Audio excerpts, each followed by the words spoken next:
Bonsoir tout le monde, bienvenue, content de vous avoir si nombreux. Alors vous allez prendre notre routine habituelle, celle de partager la vidéo au maximum avec des personnes qui sont dans votre champ relationnel, vos amis Facebookers, tous les contacts qui sont les vôtres, vous appartenez à un groupe.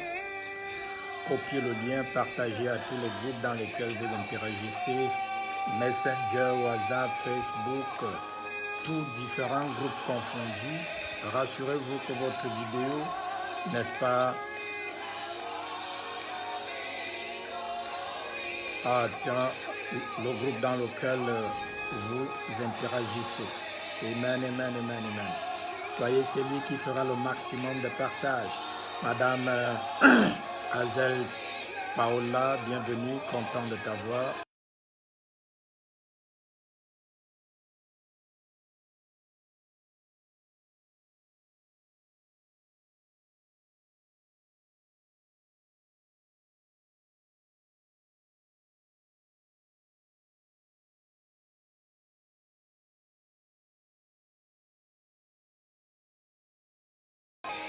Bonsoir, bien-aimé dans le Seigneur. Merci, madame, content de t'avoir. Madame Skospida, bienvenue, content de t'avoir. Madame Marlise Djenegoso, bonsoir, madame, tu es favorisée. Monsieur Maurice Ngo, tu es béni. Pasteur Charles Mangele, content de t'avoir, pasteur. Content de t'avoir. Merci d'être là. Voilà.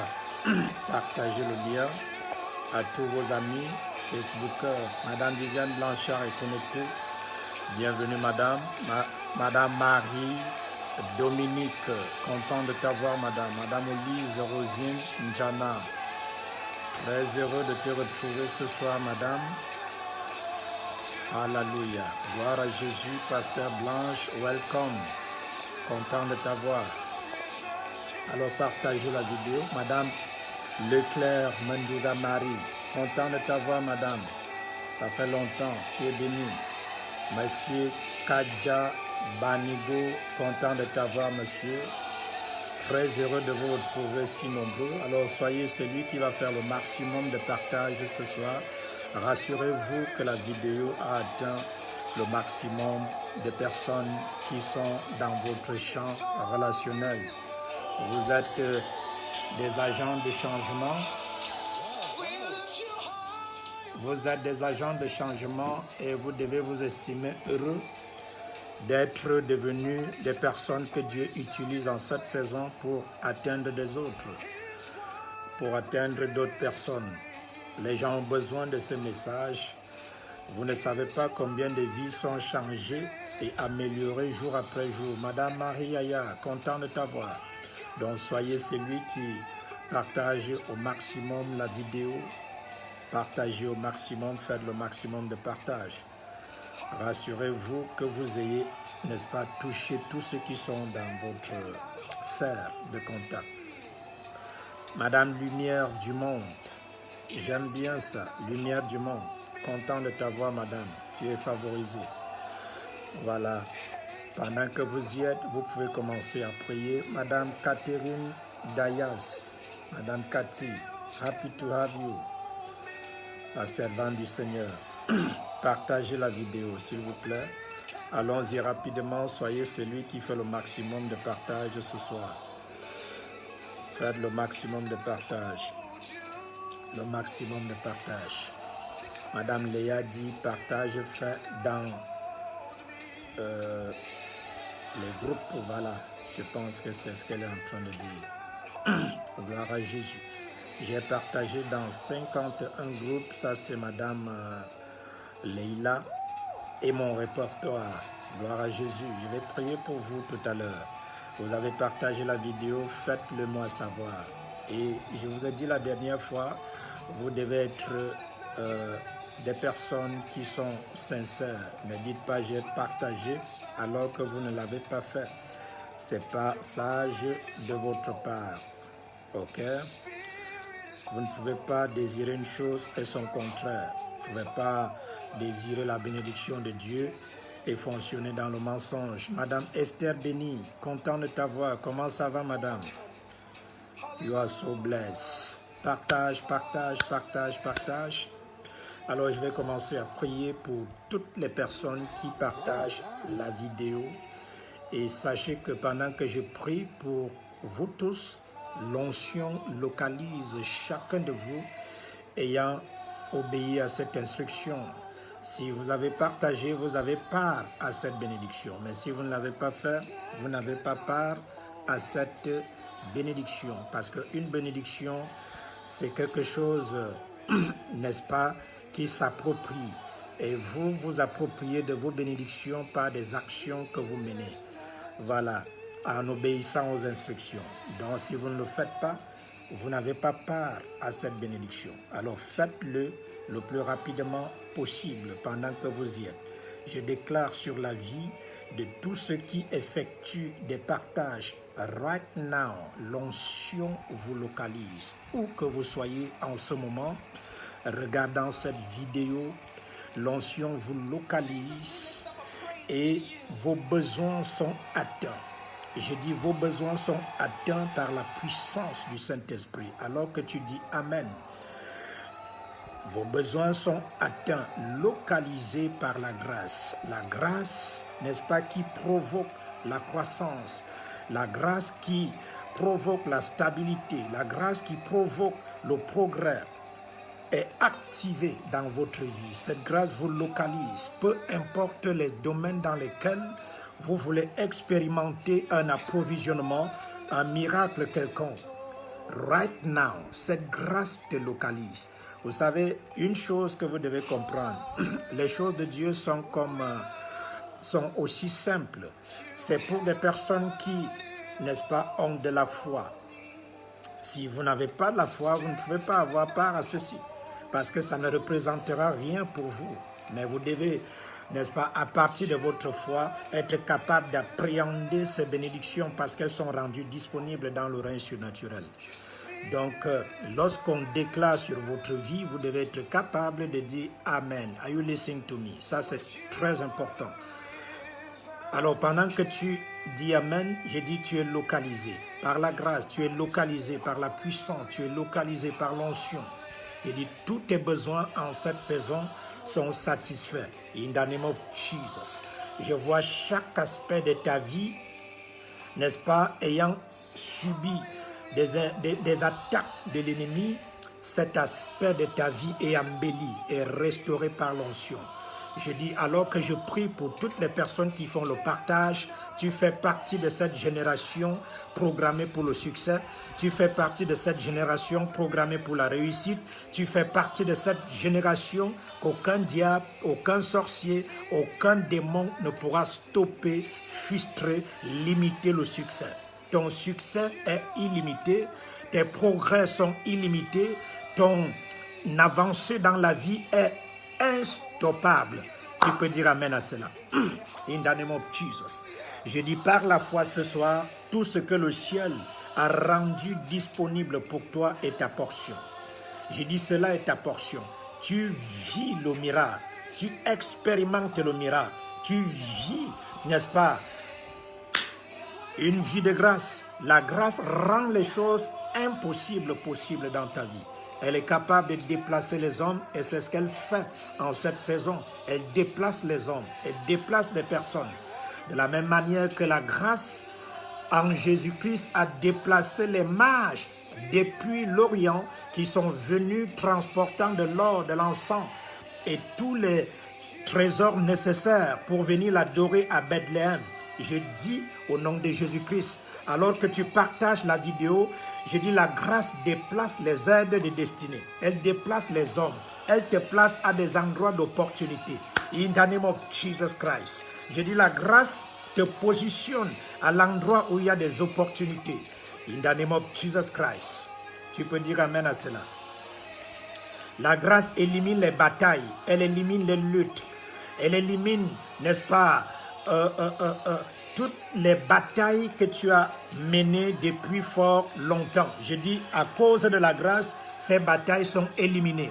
À cause de la grâce, dans ta vie maintenant, n'est-ce pas, ces luttes prennent fin. Ta vie n'est pas supposée être une vie de lutte, une vie de bataille. Tu n'es pas supposé batailler pour réussir, batailler pour te marier, batailler pour travailler, batailler. Vous savez, il y a des gens qui ont une certaine philosophie de la vie.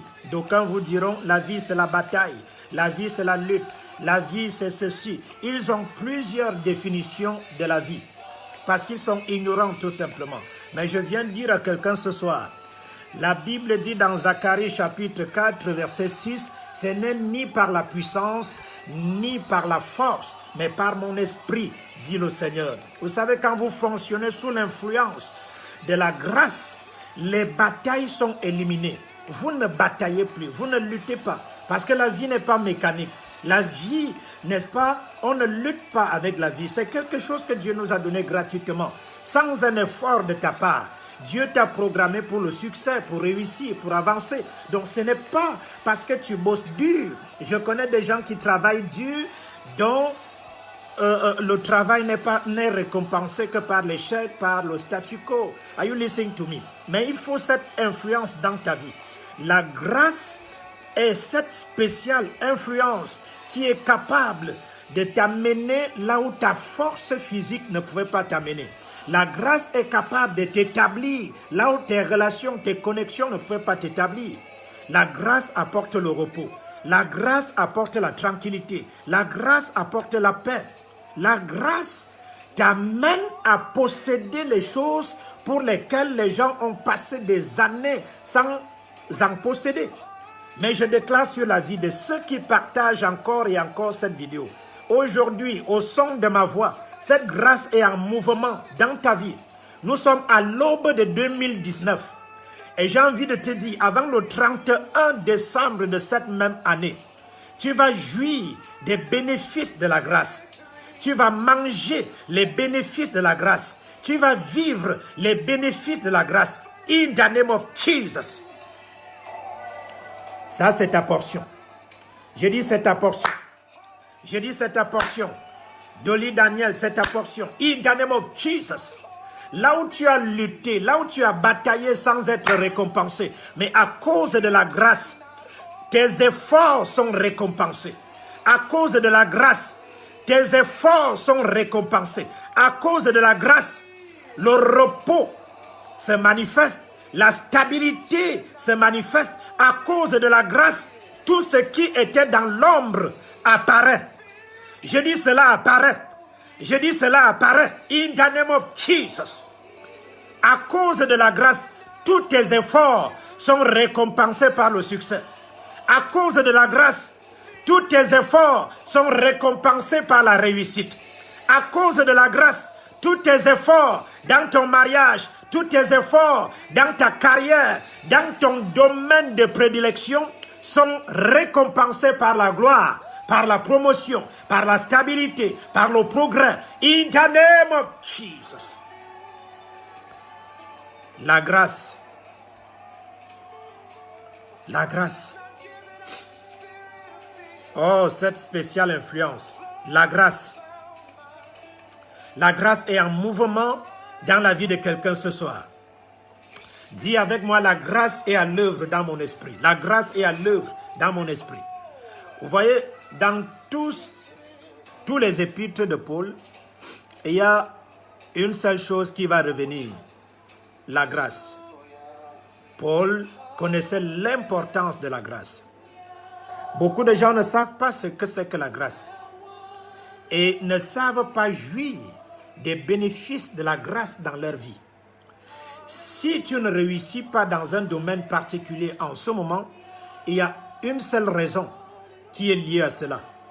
Tu ne sais pas profiter de la grâce dans ta vie pour réussir. La grâce. La grâce est une spéciale influence.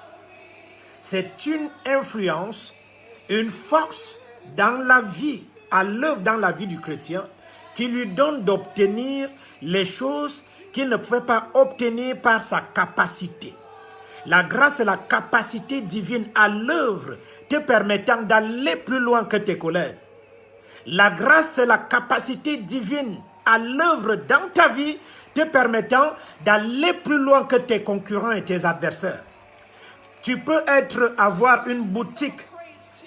D'autres font des pratiques pour pouvoir réussir. Mais à cause de la grâce, tu pars d'une boutique pour la deuxième boutique. Parce que la grâce, c'est une force qui te propulse dans le règne de l'expansion. L'expansion. C'est-à-dire, tu pars du petit niveau au plus grand niveau. Et tu t'étends à gauche, tu t'étends à droite, tu t'étends au nord, tu t'étends au sud. Ça, c'est ce que la grâce est capable de faire.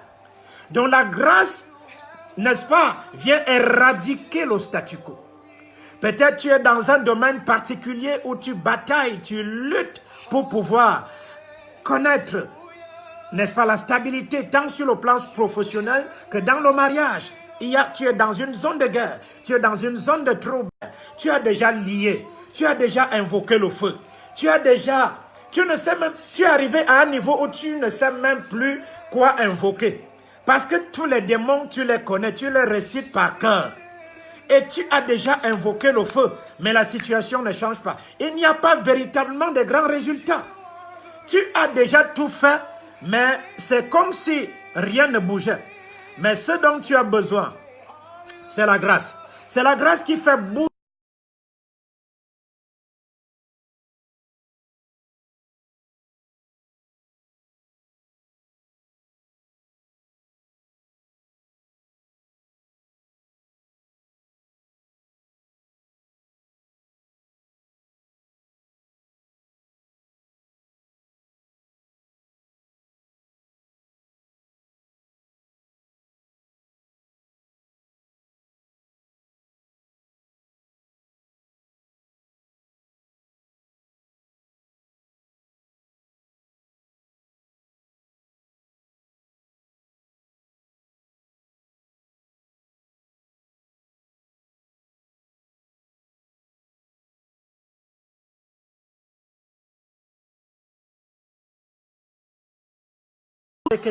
Hallelujah. Dans la grâce, c'est cette force qui vient éliminer toutes les luttes, toutes les peines, qui vient mettre fin au stress, qui vient mettre fin aux luttes et aux batailles. C'est la grâce. Tu es arrivé à un niveau où tu ne sais plus quoi faire pour parvenir à produire des résultats. Tu as déjà fait toutes sortes de prières. Tu es même découragé. Tu ne pries même plus parce que on t'a dit invoque le feu, tu as invoqué, mais il n'y a pas un grand résultat. Il n'y a pas de changement visible et palpable. On t'a dit invoque le sang, tu as invoqué, rien ne se passe. On t'a dit fais la délivrance, tu es déjà à 3, 4, 5 ans de délivrance. Mais il n'y a pas toujours de progrès. Vous savez, il y a plusieurs enfants de Dieu qui sont déçus, qui sont découragés parce qu'ils ont évolué dans une certaine routine pendant des années. Et rien de grandiose ne se produit, rien de grandiose ne se manifeste. Ils ont déjà lié tous les démons, mais rien de grandiose ne se manifeste. Est-ce que vous comprenez? Mais vous avez besoin aujourd'hui de comprendre que les changements dont vous avez besoin dans votre vie exigent de vous l'application de certaines forces. La force qu'on appelle la grâce. Ce n'est pas parce que tu pries fort. Il y a une dame qui m'a dit dernièrement, pasteur, j'attends minuit pour prier. Elle m'a dit, pasteur, j'attends de commencer à prier à minuit. Dès que minuit va arriver, là, c'est mon moment de prière.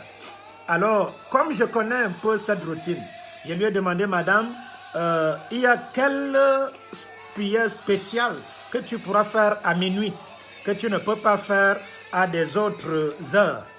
Elle me dit, pasteur, tu sais, minuit, c'est une heure pendant laquelle le diable est en mouvement. Le diable est agité, le diable opère. C'est une heure dangereuse pour le monde des ténèbres. Et c'est pour ça que moi aussi, je me tiens dans la prière à partir de minuit pour contrecarrer les actions de Satan. Vous voyez, écoutez la motivation de la prière de minuit. La motivation, c'est quoi? C'est qu'à minuit, le monde des ténèbres opère. Et donc, pour contrecarrer les actions du monde des ténèbres, elle se lève également pour prier à minuit. Or, la base même déjà est fausse. La base de la prière, les motifs même de la prière ne sont pas des motifs purs. Pourquoi? Parce que en fait, tu n'es pas supposé prier parce que le diable opère. Tu n'es pas supposé prier parce que le diable agit à des heures, je ne sais pas quel type d'heure. Non, ta prière ne doit pas être motivée sur la réaction du diable. Sinon, tu es en train de réagir. La prière, premièrement, c'est pour la communion. La prière te permet d'être en communion avec ton Père. Ça, c'est la première raison pour laquelle tu dois prier. La seconde raison pour laquelle tu dois prier, c'est que la prière, c'est un moyen par lequel tu effectues des changements, tant dans ta vie que dans la vie des autres. Donc ici, tu n'as pas besoin de prier parce que le diable est dehors, il agit, il opère. Non, il n'y a pas une heure favorable où le diable opère. Ça, c'est des mauvais enseignements des sorciers. Il n'existe aucun endroit dans la Bible où il est stipulé. Écoutez, Paul et Silas ont prié au milieu de la nuit, à minuit. Ça, c'est arrivé une fois. Ce n'était pas une règle. Mais ce sont des choses qui sont arrivées une fois. Ils n'étaient pas en train de dire, voici, vous devez prier désormais tous les minuit. Ce sont des mauvais enseignements. Des personnes qui ont fait de la sorcellerie et qui sont venues avec des expériences de la sorcellerie pour les enseigner aux chrétiens. Non, le monde de la sorcellerie et le monde du christianisme, c'est deux mondes bien différents. Ces deux mondes ne fonctionnent pas avec les mêmes règles. Ces deux mondes n'ont pas les mêmes armes. Donc si vous ne connaissez pas comment les deux mondes fonctionnent, vous allez faire l'amalgame. Et vous aurez des problèmes dans votre vie chrétienne. Vous allez mener des combats qui ne sont pas les vôtres, que vous n'êtes pas supposé mener. Est-ce que vous comprenez? Dans aucun verset biblique dans le Nouveau Testament, la Bible ne stipule qu'on doit combattre contre Satan. La Bible parle du combat de la foi, pas le combat contre les démons ni Satan. Donc il faut comprendre ici que le combat contre Satan a été fait par Jésus-Christ et il a été gagné d'avance. Nous n'essayons pas de combattre quelqu'un qui a déjà été vaincu par Jésus. Est-ce que vous comprenez? Si vous vous mettez dans une position de combat contre Satan, vous avez faussé les règles dès le départ. Et vous serez frappé parce que vous êtes en train d'opérer, de faire une opération illégale. C'est hors norme. Ce n'est pas réglementaire. Donc tu mènes un combat qui n'est pas selon les règles de l'art du christianisme. Est-ce que tu comprends? Parce que le combat contre Satan, ce n'est pas toi qui doit le livrer, c'est Jésus-Christ qui a livré ce combat. Et c'est Jésus-Christ qui a vaincu Satan et toute sa cohorte de démons. Donc ce n'est pas toi qui combats, ce n'est pas ton combat, c'était le combat de Jésus. Et Jésus a vaincu Satan, terminé. Donc tu n'es pas supposé mener encore un combat qui a déjà été gagné d'avance. Mais maintenant le combat que tu as, c'est le combat de la foi. Le combat de la foi. Are you listening to me? Et le combat de la foi, c'est un combat qui se vit premièrement à l'intérieur de toi. C'est celui contre tes propres pensées. Parce que tes pensées, n'est-ce pas, constituent ton obstacle numéro 1.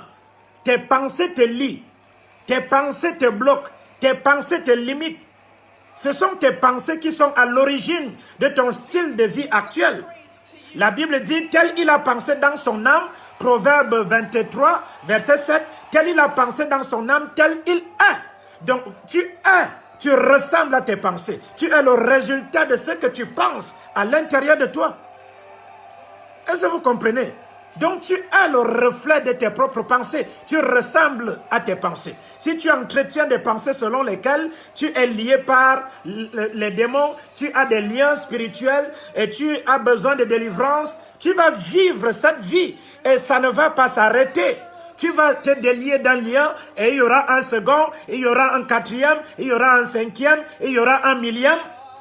Donc tu seras toujours lié jusqu'à ce que Jésus revienne. Mais c'est faux. Aucun enfant de Dieu né de nouveau n'est sous l'emprise ou le joug d'un lien quelconque. Ça c'est clair. La Bible enseigne que tout enfant né de nouveau est une nouvelle créature. C'est-à-dire que vous êtes des êtres qui viennent de se manifester sur la terre. Vous n'êtes pas le prolongement de ce qui était hier. Vous êtes une nouvelle créature, une nouvelle race, un nouveau type d'être qui n'a pas de passé, qui n'a jamais existé auparavant. Vous avez la même tête, les mêmes oreilles, les mêmes images, la même façon de penser, mais à l'intérieur de vous, votre esprit a été recréé et cet esprit a la nature de Dieu. Donc celui qui est une nouvelle créature n'est pas le prolongement de l'ancienne personne. Il n'est pas quelqu'un qui a été amélioré, quelqu'un qui existait avant, non. Il vient de se manifester sur la terre. Il n'a jamais été là. Il n'a jamais existé auparavant. Il est un nouveau type d'être. Ça, c'est le christianisme. Et ça, c'est la bonne nouvelle.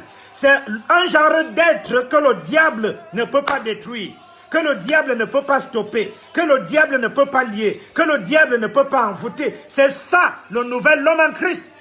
Le nouvel homme en Christ a le Saint-Esprit qui vit en lui. Le nouvel homme en Christ a la présence de Jésus qui est réel en lui. Le nouveau homme en Christ a la présence du Père. Où est Satan?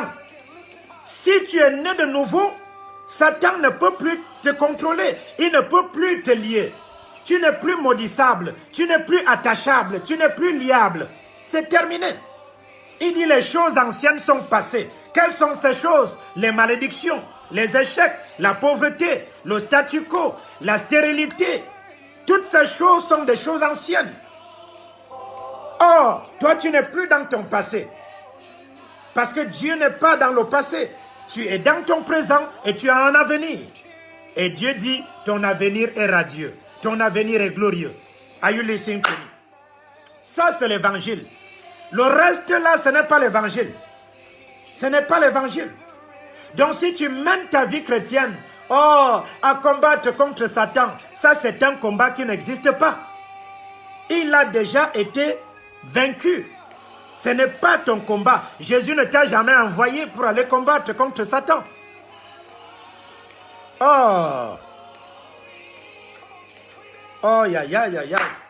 Vous savez, you are so blessed, you are so blessed, you are so blessed. Vous savez, quand vous comprenez le véritable sens du christianisme, ta vie devient une vie excitante, pleine de rebondissements positifs. Une vie épanouie. Une vie où, tu nages dans le bonheur. Une vie de repos. Une vie de tranquillité. Hallelujah, hallelujah. Dis, je suis une nouvelle créature. Une créature bénie. Une créature riche. Une créature prospère. Il n'y a pas de défaut en moi. Il n'y a pas d'échec en moi. Il n'y a pas de statu quo en moi. Je suis une créature prospère. Je suis une créature merveilleuse. Une créature riche. Une créature bénie. Je ne suis plus lié. Je ne suis plus maudissable. Je ne suis plus envoûtable. Tu me dis que tu es né de nouveau et tu viens me dire que quand tu es envoûté, tu ne sais pas qui tu es. C'est toi qui dois envoûter les gens. C'est le contraire qui devient une réalité. Non, toi tu es dans une position où c'est toi qui dois envoûter les gens. Tu n'es plus envoûtable. Est-ce que tu me comprends? Dis après moi, je ne suis plus envoûtable. Je ne suis plus maudissable. Je ne suis plus liable. Je ne suis plus condamnable. La Bible dit dans Romains chapitre 8, verset 1, il n'y a pas de condamnation pour quiconque est en Jésus-Christ. Il n'y a pas de condamnation. Ça veut dire que les sorciers de ton village ne peuvent pas te condamner. Ne me dis pas, je ne peux pas venir au Cameroun. Pasteur, il y a beaucoup de sorciers dans ma famille. Hey, je ne peux pas mettre mes pieds là-bas. C'est que tu ne comprends rien. Premièrement, tu dois savoir que dans le monde de la sorcellerie, il n'y a pas de distance entre la France et le Cameroun. Il n'y a pas de distance entre les États-Unis et le Cameroun. Il n'y a pas de distance entre le Koweït et le Cameroun. C'est dans le monde physique que vous voyez, il y a plus de 6000 km. Mais dans le monde spirituel, cette distance n'existe pas. Dans le monde spirituel, si un sorcier veut être en France, c'est une question de secondes. Dans les 10 prochaines secondes, il est déjà en France. Dans les 10 prochaines secondes, il est déjà aux États-Unis. Il n'existe aucun endroit dans le monde où il ne puisse pas aller en une fraction de seconde. Ça, c'est la première chose. La deuxième chose que tu dois savoir, c'est quoi? C'est que lorsque tu es né de nouveau, aucun sorcier ne peut encore exercer un contrôle sur toi. Si cela arrive, c'est parce que tu es ignorant. Ça peut arriver parce que tu es ignorant. Mais c'est toi, quand tu apparais, la Bible dit, quand la lumière apparaît, les ténèbres sont dissipées. Or, les sorciers sont dans les ténèbres, mais toi, tu es dans la lumière. Alors, donc, voici comment les choses sont supposées être. Quand toi, tu apparais, les sorciers de ta famille sont dissipés. Ils sont dans le trouble. Ils tremblent à cause de ton apparition. Ne fais pas du contraire une réalité. Est-ce que tu m'écoutes?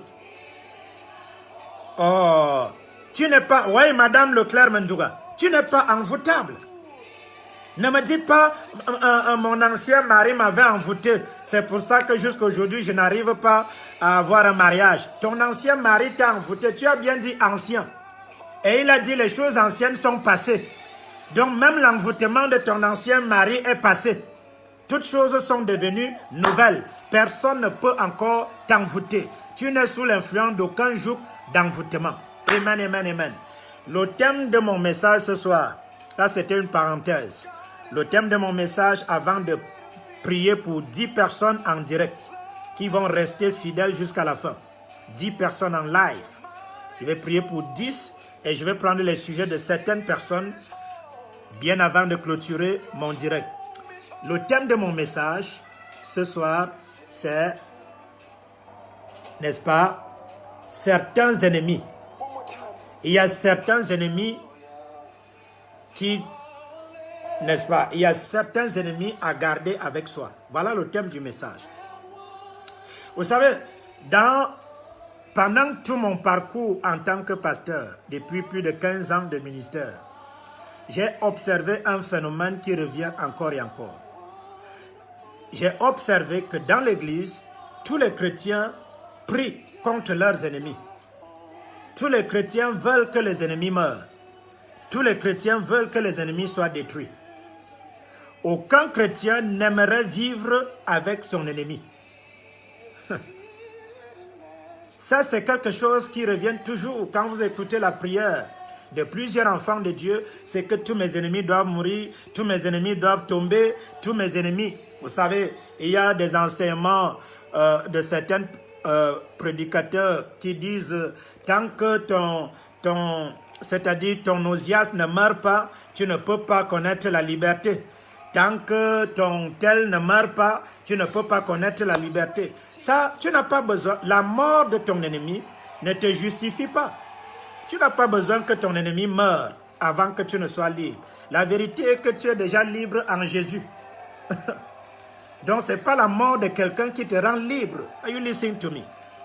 Donc, il y a des enseignements de ce genre. On va vous dire, tant qu'il y a certains sorciers dans ta famille, tant qu'ils ne meurent pas, tu ne peux pas connaître la paix. Où est-ce qu'ils sont allés chercher ce genre d'enseignement? Où est-ce que, je ne sais pas, où est-ce qu'ils ont allé chercher ce genre d'enseignement? On va te dire, il y a des gens autour de toi, tant qu'ils ne meurent pas, tu ne peux pas entrer dans tes bénédictions. Tant qu'ils ne meurent pas, d'où vient cet enseignement? Où est-ce que les gens partent puiser les enseignements? Il y a des enseignements comme ça. Moi-même, j'ai écouté ça. Quand je suis né de nouveau, j'ai entendu le prédicateur dire, il y a certains Osias dans ta famille, certaines personnes dans ta famille, tant qu'ils ne meurent pas, tu ne peux pas entrer dans ton mariage. Tant qu'ils ne meurent pas, tu ne peux pas travailler. Tant qu'ils ne meurent pas, tu ne peux pas. J'ai entendu des choses de ce genre. Et au fur et à mesure que j'ai grandi dans la connaissance, je me suis rendu compte que c'était faux. Que c'est un mauvais enseignement. Ça n'a aucune base. Ça n'a aucun fondement. D'où est-ce que les gens partent puiser ce type d'enseignement? Je ne sais pas. Je vais vous dire une chose. Il y a une différence entre l'Ancien Testament et le Nouveau Testament. Dans l'Ancien Testament, il fallait que certains ennemis meurent avant que certaines personnes n'entrent dans leur bénédiction. Mais dans le Nouveau Testament, ce n'est pas la même chose. Donc, si en tant que chrétien, vous vivez votre vie chrétienne dans l'Ancien Testament, vous allez vivre une vie chrétienne morose, une vie chrétienne triste. Vous devez comprendre là où vous êtes en ce moment. Vous n'êtes plus dans l'Ancien Testament, mais vous êtes dans le Nouveau Testament. Vous êtes supposé vivre une vie différente dans le Nouveau Testament. Laissez-moi vous dire ce que le Nouveau Testament nous enseigne. Dans le Nouveau Testament, nous sommes bénis lorsque nous avons accepté Jésus-Christ dans notre Seigneur, dans notre vie comme notre Seigneur et Sauveur personnel. C'est là que nous avons reçu la bénédiction comme un héritage. Donc nous avons hérité la bénédiction en Christ. Et notre bénédiction ne dépend pas de nos adversaires. Notre bénédiction ne dépend pas de nos ennemis. Ils n'ont aucun pouvoir. Nous avons hérité la bénédiction en Christ. Vous voyez, la Bible dit dans Éphésiens chapitre 1, béni soit le Dieu et Père de notre Seigneur Jésus, qui nous a bénis de toutes sortes de bénédictions spirituelles dans les lieux célestes en Christ. C'est clair. Donc, nous avons été bénis. Nous ne serons pas bénis. Ce n'est pas conjugué au futur. Ce n'est pas une promesse.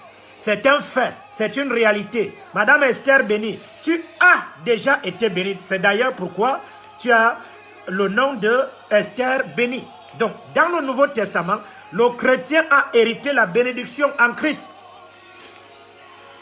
Donc, dans le Nouveau Testament, ta bénédiction n'est pas conditionnée par ton environnement. Elle n'est pas conditionnée par la famille dans laquelle tu es né. Elle n'est pas conditionnée par le foyer dans lequel tu es né, par le pays dans lequel tu es né, par la situation économique de ton pays ou bien de ta ville. Elle n'est pas conditionnée par cela. Tu as été béni. Donc, écoutez-moi. Alors, tu n'as pas besoin que ton ennemi meure pour que tu sois béni, parce que tu as déjà hérité la bénédiction. Tu es béni. Avant que ton ennemi même ne commence à te persécuter, tu avais déjà été béni. Ça, c'est clair. C'est ça le Nouveau Testament. Donc le Nouveau Testament ne te dit pas il faut que quelqu'un meure pour que tu entres dans ton mariage. Non. Le Nouveau Testament t'enseigne que le mariage est ton droit de naissance. Lorsque tu es né de nouveau, tu as hérité le mariage comme étant une bénédiction. Tu as hérité les finances comme étant une bénédiction. Le travail, le voyage, la maison, c'est ton héritage. C'est ton droit le plus absolu en Christ. Personne ne peut discuter avec cela. Ça, c'est ce que tu dois garder dans ton esprit. Donc, tu n'as pas besoin que ton oncle meure pour que tu sois béni, que ta tante meure pour que tu sois béni, que ton cousin meure pour que tu sois béni. C'est un faux enseignement. Alors, donc, mon enseignement ce soir, c'est il y a des ennemis, n'est-ce pas, que tu dois garder avec toi. Il y a des ennemis que tu dois garder avec toi. Alors, Laissez-moi vous montrer quelques exemples bibliques. Nous sommes partis dans 2 Samuel chapitre 3. 2 Samuel chapitre 3. Allons-y voir ce qui s'est passé. Dans les 5 prochaines minutes, je vais prier pour 10 personnes là en live. Get ready. Get ready. Sois prêt pour cela. 10 personnes en live. Santa Kalababa. Yebo Sakata. 2 Samuel chapitre 3, verset 20. 2 Samuel. Prends ta Bible. Tu vas découvrir le type d'ennemi qu'il faut garder avec soi. Ne te sépare pas de ce genre d'ennemi. Alors nous sommes dans 2 Samuel chapitre 3. 2 Samuel 3, verset 20. Alors, ici, David est dans une période où le royaume d'Israël était divisé en deux. Il y avait le royaume de Juda, n'est-ce pas, la tribu de Juda, et il y avait, n'est-ce pas, les 11 autres tribus qui étaient contrôlées par Saül. Saül qui cherchait à tuer David. Comprenez ça très bien, Madame Mireille, bienvenue. Partagez la vidéo. Quand vous partagez, vous êtes bénis. Quand vous partagez, vous êtes élevés. Nous sommes dans 2 Samuel chapitre 3 à partir du verset 20. Donc le royaume était divisé et David, lui, régnait à Hébron. Et le reste d'Israël, dont les 11 autres tribus, étaient sous le contrôle de Saül, bien qu'étant mort. Il y avait son fils qui l'avait succédé au trône. Et son fils était, n'est-ce pas, avait un général appelé Abner, qui était son parent. C'est le général Abner qui parrainait le fils de Saül qui avait hérité le trône, à la place de son père Saül. Alors, un temps est arrivé, Abner connaissait le plan de Dieu parce que Dieu avait révélé à tout Israël que c'est David, parce que Dieu avait parlé au travers de Samuel. Samuel avait clairement parlé à tout Israël en leur révélant le plan de Dieu pour le peuple. Et il savait que donc Dieu avait oint David pour qu'il soit le roi sur son peuple. Alors même comme il était au service de Saül et cherchant à tuer David, il savait que Dieu avait choisi David comme roi sur Israël. Il ne l'ignorait pas. Alors, le temps est passé. La maison de Saül s'est fragilisée et la maison de David a continué de devenir puissante. Alors, le général Abner, qui était de l'autre côté, a décidé avec son entourage de venir rencontrer David pour lui transférer le royaume, la royauté autant pour moi, pour qu'il devienne le roi sur Israël. Alors, en même temps, David également avait un général appelé Joab. Joab était le général de David. Il était l'ami intime de David, son second. Alors, Joab avait aidé David dans toutes ses batailles. Toutes les batailles de David, Joab était là. C'est Joab qui l'a aidé. Donc, il était son ami intime et son... excusez-moi, son second. Maintenant, Abner étant venu, Joab n'étant pas là, il était sorti avec l'armée, quelque chose va se passer. Verset 20, il arrivait auprès de David à Hébron, accompagné de 20 hommes, et David fit un festin à Abner et à ceux qui étaient avec lui. Donc, Abner, avec les 20 hommes qui étaient venus à la rencontre de David, pour lui transférer la royauté sur tout le royaume d'Israël. Abner est accueilli par David. David va les accueillir et il va organiser un festin en leur honneur. Parce qu'il y avait eu une réconciliation. Il y avait un côté d'Israël. Israël était divisé en deux. Il y avait un côté, n'est-ce pas, qui s'opposait aux côtés de David. Et le temps était venu pour la réconciliation nationale. Et c'est pour ça que ce général Abner vient rencontrer David pour une réconciliation nationale afin de lui transférer la royauté. Pour ne pas revenir sur l'histoire, vous pouvez lire cette histoire. Mais les choses les plus importantes, les voici. Donc, Le verset 2, 21 dit, Abner dit à David, je me lèverai et je partirai pour rassembler tout Israël vers mon Seigneur le roi. Ils feront alliance avec toi et tu régneras entièrement selon ton désir. David renvoya Abner qui s'en alla en paix. Donc David a pris le soin de renvoyer Abner qui s'est en allé en paix. Maintenant, écoutez attentivement. Voici maintenant l'ami à David, Joab, son second, il arrive. Voici Joab et les gens de David revinrent d'une excursion et amenèrent avec eux un grand butin. Abner n'était plus auprès de David à Hébron, car David l'avait renvoyé et il s'en était allé en paix. Ok, verset 23. Lorsque Joab et toute sa troupe arrivèrent, on fit à Joab ce rapport. Abner, fils de Ner, est venu auprès du roi, qui l'a renvoyé, et il s'en est allé en paix. Joab se rendit chez le roi et dit, qu'as-tu fait? Voici Abner est venu vers toi. Pourquoi l'as-tu renvoyé et laissé partir? Tu connais Abner. Vous voyez donc, lorsque le roi lui l'a décidé, à cause de la réconciliation nationale, parce que c'était des frères, et le roi décide de renvoyer le général, et quand le général part, il dit, je vais rassembler tous les chefs, et nous allons venir vers toi pour faire alliance avec toi, et tu régneras comme tu veux sur tout Israël.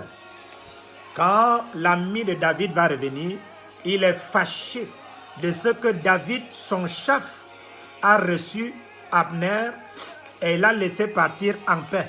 Il va lui raconter un certain nombre de choses, pas parce qu'il aimait David, mais à cause de ses propres intérêts. Est-ce que vous comprenez? Le verset 26 dit ceci.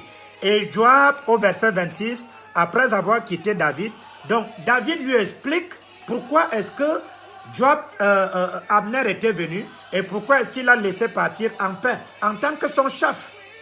Mais qu'est-ce qu'il fera par la suite? Au verset 26, après avoir quitté David,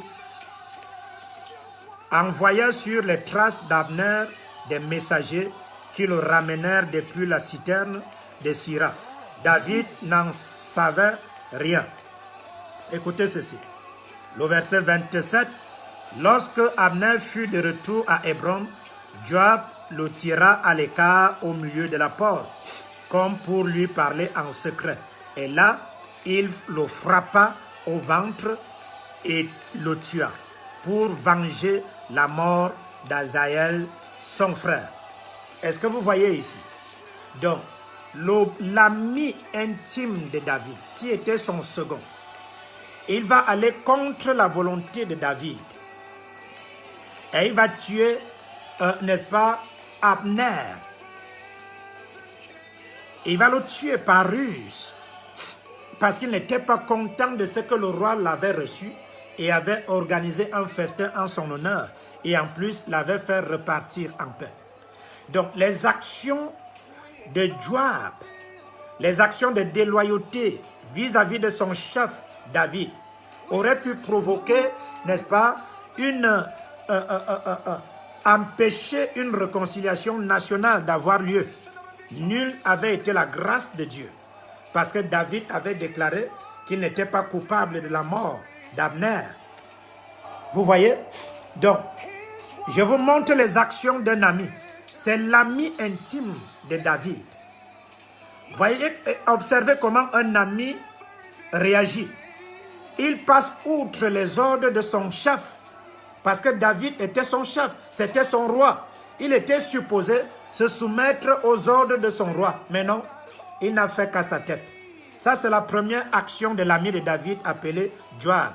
Mais David ne le chassera pas. Il le laissera à ses côtés. Deuxième chose que Joab va faire. Deuxième acte de Joab. Nous sommes dans 2 Samuel maintenant, chapitre 18. Verset 5 d'abord. 2 Samuel chapitre 18, verset 5. Écoutez bien attentivement. Je vais prier pour vous tout à l'heure. Ne vous inquiétez pas. Soyez juste là pour comprendre. Verset 5. Alors, ici, dans 2 Samuel chapitre 18, verset 5, il s'agit de l'histoire du fils de David appelé Absalom. Absalom, c'est le fils de David. Alors, et ce fils de David va se rebeller contre son père et il va chercher à renverser son père. Il a presque réussi.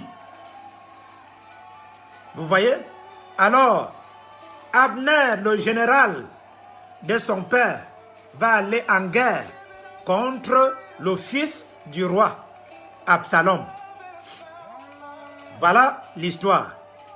Mais alors, quand il va se rendre, il va se lancer, n'est-ce pas, en guerre contre le fils de son roi, David va lui dire quelque chose. Le roi donna cet ordre à Joab et à Abishai et à Itaï. Pour l'amour de moi, doucement avec le jeune homme Absalom. Et tout le peuple entendit l'ordre du roi à tous les chefs au sujet d'Absalom. Ça, c'est les ordres que, n'est-ce pas, David va donner à ses guerriers. Il dit doucement avec le jeune Absalom. Mais observez quand l'acte posé par Joab, quand Joab va se rendre sur le terrain, Joab ne va pas obéir aux instructions de son roi, de son ami, parce que cet ami était aussi son roi. Nous sommes dans 2 Samuel, maintenant chapitre 18 toujours, mais verset 14. Verset 14. On lit le verset 14, qu'est-ce qu'il va faire? Verset 14. Voici ce qu'il fera au verset 14. Joab dit, « Je ne m'arrêterai pas auprès de toi. » Et il prit en main 3 javelots et les enfonça dans le cœur d'Absalom, encore plein de vie, au milieu du térébinthe. Est-ce que vous suivez ça? Son roi, qui est son ami, lui avait donné un ordre, doucement avec le jeune Absalom, parce que Absalom c'était son fils. Donc même comme son fils a décidé de le renverser, David ne pouvait pas tuer son fils. Tout ce qu'il voulait, c'est ramener de l'ordre, faire arrêter son fils pour limiter ses actions de trouble dans le royaume. Et il a clairement donné un ordre à son ami et à tous ceux qui l'accompagnaient, doucement pour l'amour de moi, doucement avec le jeune Absalom. Il a certes péché, oui, mais il ne mérite pas la mort comme sentence, doucement avec lui. Mais l'ami de David, une fois de plus encore, il va entreprendre des actions à son propre compte. Qu'est-ce qu'il fera? Il va enfoncer dans le cœur d'Absalom son épée. 10 jeunes gens qui portaient les armes de Joab entourèrent Absalom, le frappèrent et le firent mourir. Pourtant, son ami lui avait dit doucement avec le jeune Absalom. Oh! Joab fit sonner de la trompette et le peuple revint, cessant ainsi de poursuivre Israël, parce que Joab l'en empêcha. Ils revinrent, ils prirent Absalom et le jetèrent dans une grande fosse au milieu de la forêt. Écoutez les actes de quelqu'un. Ils ont pris le fils du roi, ils ont jeté le fils du roi dans une grande fosse au milieu de la forêt et mirent sur lui un très grand monceau de pierre. Tout Israël s'enfuit, chacun dans sa tente. De son vivant, Absalom s'était fait ériger un monument dans la vallée du roi. Oh! Vous voyez, verset 24, David était assis entre les 2 portes. La sentinelle alla sur le toit de la porte vers la muraille. Elle leva les yeux et regarda. Et voici, un homme courait tout seul. La sentinelle cria, avertit le roi. Et le roi dit, s'il est seul, Il apporte des nouvelles.